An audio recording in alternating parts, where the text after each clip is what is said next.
Hi Caras, Misha Jamie o Let's Learn Irish, and in this video we're going to learn how to describe the weather.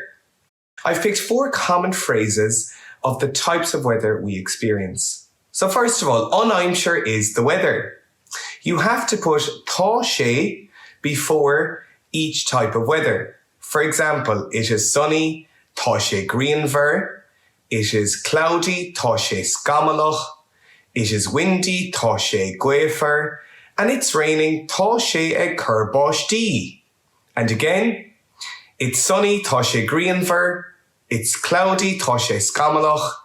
It's windy, tá sé gaofar. And it's raining, tá sé báistí.